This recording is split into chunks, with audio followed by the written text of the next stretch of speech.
అనలిస్టులు ఒకటే పాయింట్ దగ్గర stick on అయి ఉన్నారు. అదేంటంటే టీడీపీ పార్టీ, మీరు చెప్పేది ఏంటంటే శ్రీరామ్ గారు, టీడీపీ పార్టీకి నష్టం కలుగుతుందని.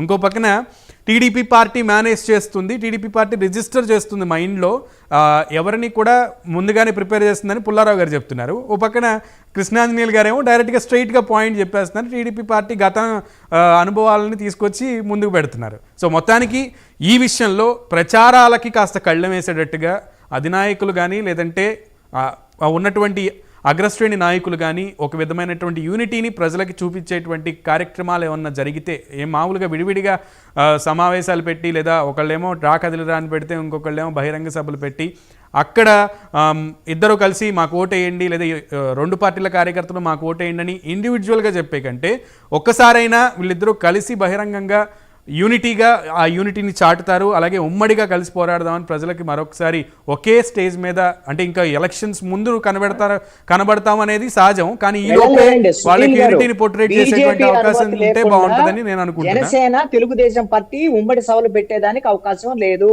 బీజేపీ రోడ్ మ్యాప్ ఇస్తేనే పవన్ కళ్యాణ్ కి.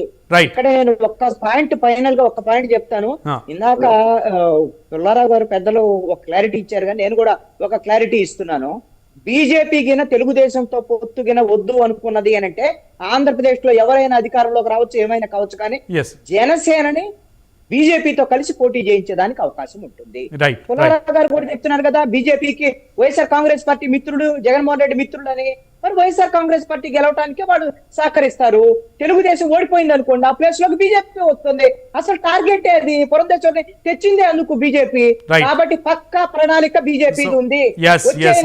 నష్టం కలిగేదైతే అటు తిరిగి ఇటు తిరిగి టీడీపీ పార్టీకే. కాబట్టి టీడీపీ నాయకత్వం, ముగ్గురు అనలిస్టులు చెప్పింది కూడా అదే, టీడీపీ నాయకత్వం ఈ విషయంలో ఒకంత పెద్దన్న పాత్ర పోషిస్తూ, బాబు గారు ఒక్కళ్ళే కాదు పార్టీలో ఉన్నటువంటి అగ్రశ్రేణి నాయకులందరూ కూడా పెద్దన్న పాత్ర పోషించాల్సిన సమయం ఆసన్నమైంది. సో ఈ రూమర్స్ అన్నిటికీ కూడా కళ్ళెం వేస్తూ ఏది వాస్తవం అనేది ప్రజలకి, ఆ యూనిటీని ప్రజలకు తెలియజేసే ప్రయత్నం చేయండి. ఇరు పార్టీల నాయకులు కూడా సమన్వయంతో ముందుకు వెళ్ళేటువంటి ఆస్కారం ఉంటుంది. టీడీపీ పార్టీకి భవిష్యత్తు ఉంటుంది, జనసేన పార్టీకి ఎదుగుదల ఉంటుంది, బీజేపీ పార్టీ కూడా ఒకంత గుర్తింపు వస్తుంది. రైట్, ఇది ఇవాళ డిబేట్. అయితే ఏం జరగబోతుంది అనేది మరికొన్ని రోజుల్లో తేలబోతోంది. ప్రైమ్ డిబేట్లో పాల్గొన్నందుకు